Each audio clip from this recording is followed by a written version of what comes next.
It's the Health in the Real World podcast. It's time to start the show with Chris Janke as your host. Here to give you everything that you need when it comes to fitness strategies. We keep it simple and easy. It's your roadmap to get healthy. You don't need equipment and you don't need a gym. Just the right strategies to get you fit and trim. Hello and welcome to the Health in the Real World podcast. I'm Chris Janke and I'm joined today with Clarke of Heal Your Pain. Caroline, how you doing? I'm really good, thank you, Chris. Good. Thank you for joining me today. You're in the UK, but it sounds like we have a similar background as far as training in the Egoscue method. Tell everybody a little bit about what you do with that training and how you help people get rid of their pain. Okay, so I trained nearly 10 years ago and was certified by Egoscue. I had no experience with anything like this before, apart from I've ridden competitively with horses for a long time. So I've got a really good eye for seeing what's going on with the body. My husband was in a lot of distress, pain, knees, ex-army, and so we went to see an Egoscue therapist over here in England, and I just thought it was amazing. And he was saying to me, "You're never going to be able to do this, you're dyslexic and this, that and the other." And I'm like, yes, red rag to a bull. So that was it, I've got to do it. So I started it. I took just one of the modules to start with, just to see if I was able to do this, and I was. And so I trained quite quickly. I went straight through it as soon as I could. I started probably teaching classes almost before I'd finished my training, and I love my classes. So I work with anybody from elderly through to about, I think 5 is my youngest I've got at the moment. In fact, a class today, I actually had a 3-year-old on it. I was watching her in the distance. So work with masses of people. I probably see about 500 people a week. And I also see about 8 people on a one-to-one basis during the week as well. So even though I'm getting old now, I'm actually I'm doing a lot of work. I'm probably doing more than anything, and so I'm just loving this work. It's very rewarding, and as we age, we don't have to feel older. And that's one thing with me, with my story. When I was 14 years old, I bulged a disc in my lower back, and I had horrible chronic pain for about 10 years. And that's when I found Egoscue when I was 24. And I stopped everything. I stopped lifting weights. I stopped playing basketball for 6 months, did the exercises an hour and a half a day, healed myself, rebalanced, fixed my alignment. And then I was already a personal trainer at that point. And I said, I'm done with NASM. I don't need that anymore. I don't want to do that method. I want to do strictly Egoscue. And then I've sort of kind of created my own little hybrid from it. This was back in like 2005-06 when I got certified, and then I've sort of been going my own way and doing my own thing with it since then. But it's powerful. I mean, we can literally age backwards because we can fix our alignment, our posture, and I'm sure you're familiar with all that and how it feels to do these exercises. I think the great thing is, because I'm older, I'm 62 now, and it's really good because I'm used to, I work with an older body the whole time. So I get a lot of older people coming to me as well as younger, and I've worked with a lot of the athletes as well. But I know how far to push the body. So there's so many people that they'll just push that older body a little bit too much, whereas I try and stick with what the body's range of movement is. And listening to the clients, it's not about us. It's about the client and how the client's feeling. And so many therapists get so up themselves of it's all about them. It isn't. The client has got all the answers, and then that's just what I'm working with. 100%. Yeah, you're 100% right. I was reminded of this actually last week. I had a new client come in, and she's 82, and it's just awesome. Like I sort of assessed the appointment after I did it, and I've been through the 10,000 hours, as they say, right? It's just kind of automatic at this point for me. But I sort of look back and I realized that she told me at the end, she's like, "Wow, I really see, how out of shape I am," right? And I was thinking of maybe a traditional trainer, stereotypical trainer who would just be like, "All right, we're going to go straight to squats and we're going to do bench press and we're going to do this." And it was just cool, like hearing her say like, wow, that was a really good workout. And I didn't know how out of shape I was. And we're doing glute bridges, and we're doing foot circles, and we're doing hip crossover. And I gave her an air bench for like 20 seconds at the end, you know, not much at all. And just to know that, cool, I hit the appropriate level. Like I wasn't getting gung-ho. And you're 100% right. This is not about us at all. This is about the client, and also about teaching them. I find that one of the biggest things that I teach people is how to not do too much. Yeah. You know, I like agree with that. overdoing it is no better than not doing anything. Like it's not good. You need to find the appropriate level and be there. And then little by little, your body will allow you to do more, right? My way, I love doing air benches. I do it in the static back position. So I put the cushion between the knees and then get the posterior tilt with the pelvis at the same time and hold it for 2 minutes, because there's so many of the, you know, I couldn't do air bench. I've had knee problems and all sorts. And so air bench, you know, what the air bench is basically when you're sitting, you're at the wall as though you're a chair. Yep. And that is a heavy duty exercise. It really So, is. you know, I get a lot of my riders to do that and my jockeys to do that. When you think riding a finish, they should actually be able to come lower than their knees and be able to hold a cushion for 5 minutes. That's riding a finish on a racehorse. Wow. Yeah, So, I believe it. Yeah, that's a hard sport. yeah. So, yeah, that's another modification that I do for the air bench. I'll put somebody in a static back, or I'll do like a 90-90 position. I'll take the pillow away in static back, and I'll put like some light ankle weights on their feet. So they're holding that 90-degree angle at the hip and at the knee. And that's a great way for, you know, maybe you're recovering from an injury, or you're elderly, or just don't have the confidence to sit in your imaginary chair against the wall, right? Absolutely. I have to say, I'm sweating over here. We're having a heat wave. And oh my goodness, England is so not used to heat waves. Right. You guys probably don't have air conditioning in your house, right? Air conditioning, no. We've got an old house, which is good. Right. Oh, I think it's about 28 degrees in here. And I'm like, so what is that? That's like, I'm trying to, that's like upper 90s Fahrenheit, right? Something like that. Yeah. That's yeah. You guys are getting used to a new normal. It's funny. I have one story real quick before we move on to the next topic after air bench. But I was training this high school football player. He was a lineman. He was huge, probably weighed 250 pounds. Just had huge legs. And I was asking him his numbers, like, all right, how much do you squat? How much do you bench press? What's your weightlifting program look like? And this kid was strong. He squatted like 350 pounds, you know, bar on his back and all that. But he was coming into me for pain. So I said, you need to listen to what I tell you, because we need to get you out of pain, and then you can go back to your workouts.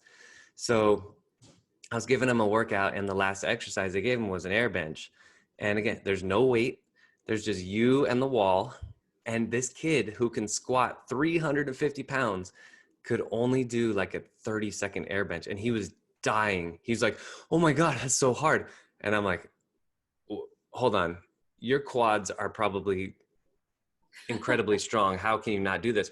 So I watched him do squats. And when he squatted, he lowered his hips down, and his hips completely rotated. Wow. Like, I mean, I'm talking like 10 to 15 degree rotation. It was really intense. So he was able to squat that kind of weight in a crooked position, but as soon as the wall lined him up, lost all strength. He had nothing.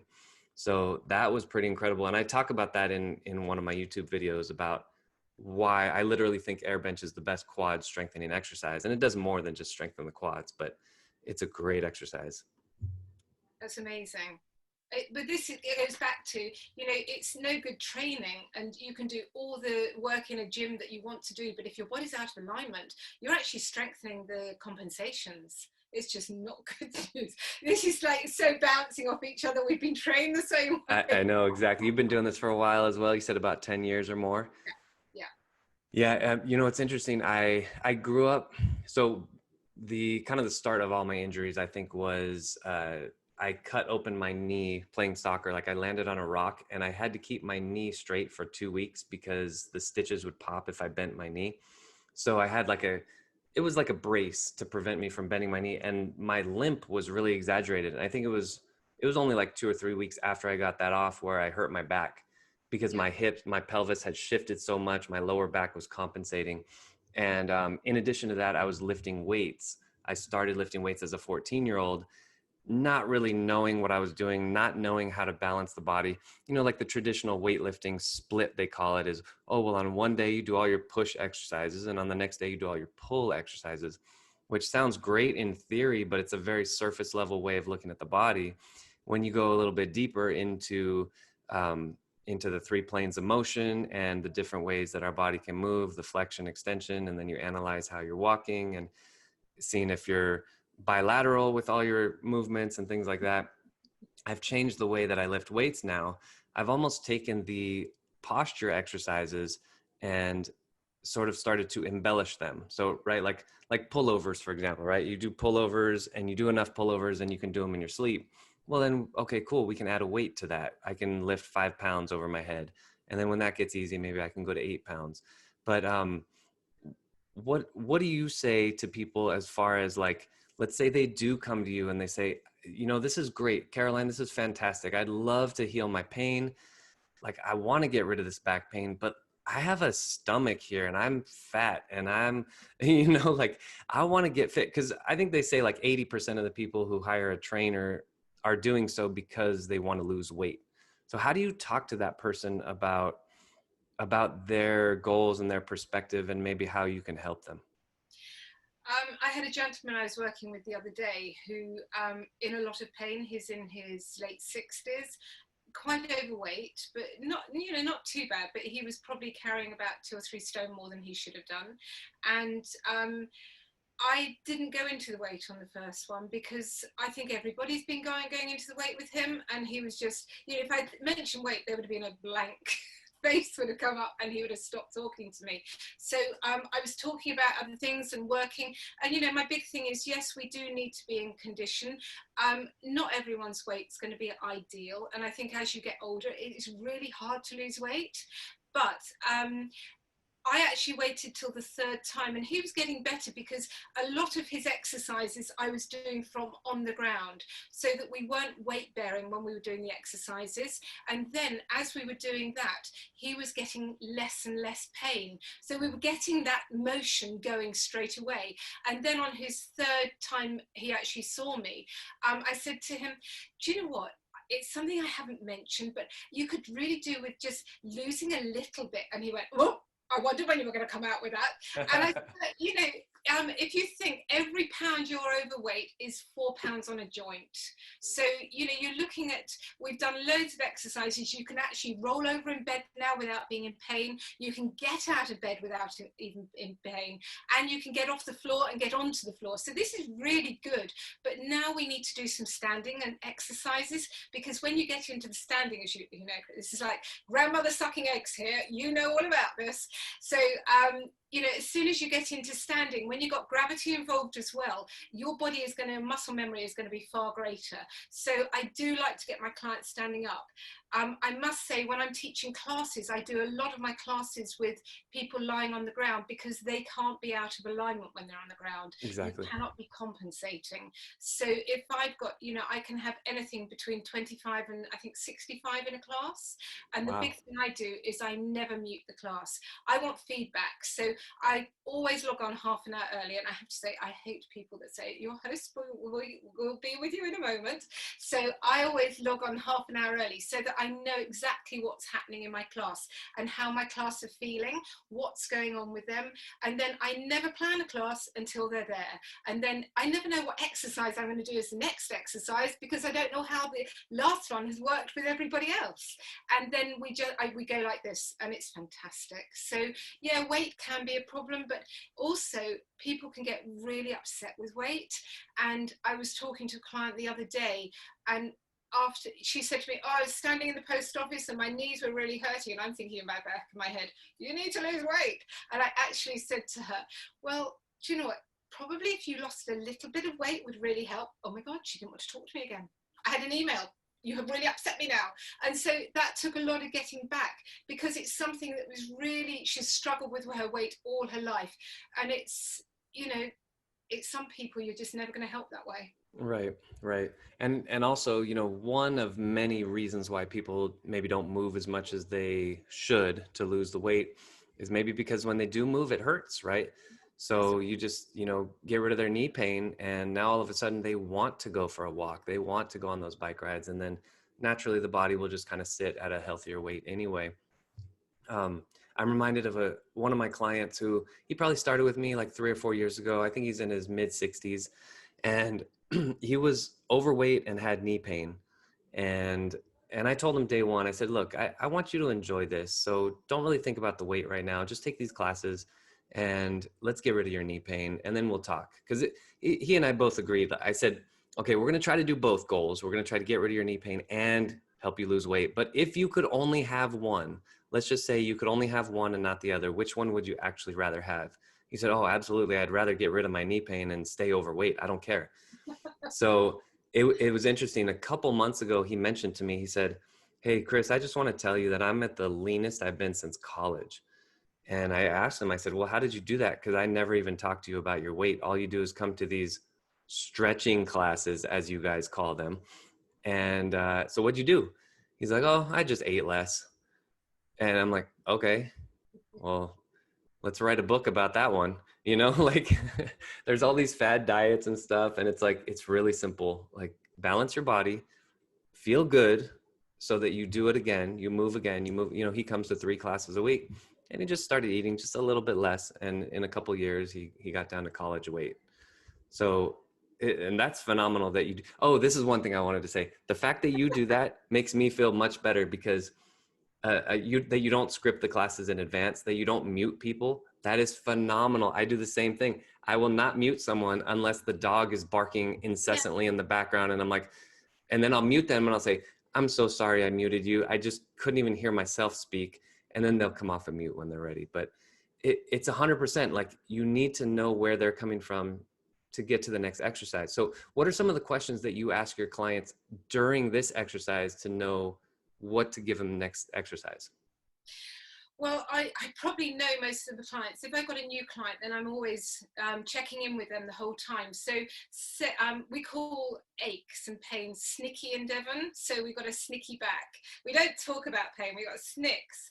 And so if somebody's got, well, they'll tell me. Why am I saying this? They'll tell me.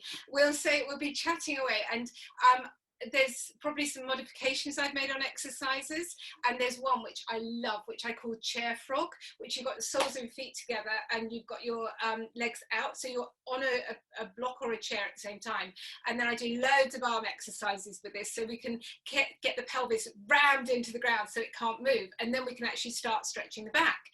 And so we're doing that, and then somebody will say, oh, my neck's hurting a little bit. So right now we're into an exercise we're doing with necks. So it's really, the class have got so used to me of saying, and then also it's what I'm feeling like. I'm thinking, gosh, that's hurting a little bit there. So best we do this exercise, everyone. Right. And so that's how I run them. I run it for us all together. Actually, I tell the class I'm running it for me, and they're just joining me. Right. Exactly. And then you get all the benefit. And then, like they say on the airplanes, put on your own oxygen mask first before assisting anybody near you. Right. So, hey guys, I'm just putting on my own oxygen mask, and handle your stuff. I love it. So, Caroline, I want to give you a chance to talk a little bit about your book and how you started writing it, what inspired you to write that, and how you hope to kind of help people through your book. Okay. So I have one to hand here. All right, so my book, basically I wanted it to be a really easy to use book, and so a go-to book. So it's got a spiral binding, so you cannot break it, and you can just open it out and you can just put it to any page you want. So what inspired me to write it? Being a dyslexic, it took a lot of writing. I didn't want it to be too many words. I wanted it to be great photos. I didn't want it to be about me and how clever I am. I wanted it about how to get out of pain. So I've basically gone through, and all the equipment you want, absolutely everything. Different things that I discuss will be in the front of the book. So it's different poses that you wouldn't want to keep referring back to. So that was my first part of the book. And then it's going through everything from headaches, neck ache, shoulder, whether it's ball and socket to the shoulder blade, thoracic backs, SI joints. It goes straight through the body right to the feet. So you've got a problem, you look at the page. Now, being trained with postural alignment, we know that the body's a unit. So although in classes, it's really hard not to be going for the symptom, which we don't want to be going for with postural alignment. But basically, you're going to be getting everyone into better alignment doing these exercises. So if you've got an ache and a pain, the general public will want to know, how do I get rid of my knee pain? So it's no good saying, right, the body is a unit, and if we do this with the upper body, or the foot, people don't want to know that. The hip's got to work, and then the knee pain's going to go. Right, so if I'm doing an exercise that they can actually feel it, and they go, oh, that's really better. And so it's a reference book more than anything else. So it goes through the whole body. It goes for a total about 4 exercises of total body alignment, and then there's a little bit at the end which is about gait, because to me gait is a major factor. I don't like to make gait too complicated, so I bring gait. I don't go into all the biomechanics of gait, because do you know what, clients don't understand that. We don't need that. Yeah. We need to know the rough, the blueprint for gait. And if you can actually keep to that blueprint with your exercises and your brain, because your brain needs to get you doing that as well, then you're going to be much better. And then there had to be a little bit in it about horse riding. There had to be a little bit for riders, considering that's what I've done all my life. Of course. And the book is a very easy book. I didn't want it to be complicated. There's not loads of quotes of, PR, this whatever from universities and things. None of that. You look it up, there's a question. So say it says about neck, it tells you what your neck is, how many vertebrae, etc. Question, I've got neck ache. And explaining a bit why you're getting it, what I'm going to treat, and then it gives you the exercises. That's it. Awesome. And it's called Heal Your Pain. Yes. And it just came, you said it just came out like yesterday. You got your copy, right? So we had 2,500 books arrive on my doorstep yesterday. Yeah, I'm a bit like this. You think I'm hot? I had 5 baths yesterday. It was so hot. I ran this cold bath. I was in and out of that cold bath all day. So yeah, it's all packed. I think 100 books went out today, so I'm really excited about that. And you can go to my website. There's buttons on the website that you can buy it, and it's being shipped out. Today I was shipping to Hungary, Japan, USA, Australia, and Ireland. So, nice. Well, what's your website so we can get more books shipped out? I'm www.carolinejclarke.com. So it's really easy. Also my YouTube channel. So my YouTube channel will be following my book. So you can actually go to that. I haven't finished it yet. I was expecting the book yesterday, and I haven't finished all the videos for it, but you will be able to go to it and actually see videos on every single one of the exercises as well. Oh, that is great. Very good. Well, I'm gonna end it there. I feel like we could have a 5-hour podcast, because you and I have both been doing this work for so long, and well, actually, let me invite you back for another one. So we'll definitely have you back, and I just want to really thank you for taking the time and joining me today, and we'll definitely be in touch, and I'll get you back on. Well, Chris, I think you ought to come to one of my classes, and I'll come to one of yours. Perfect. Let's do it. Yeah. Fantastic. Thanks for listening to the Health in the Real World show. Make sure to like and subscribe and comment down below. Visit mycorebalance.com to learn more.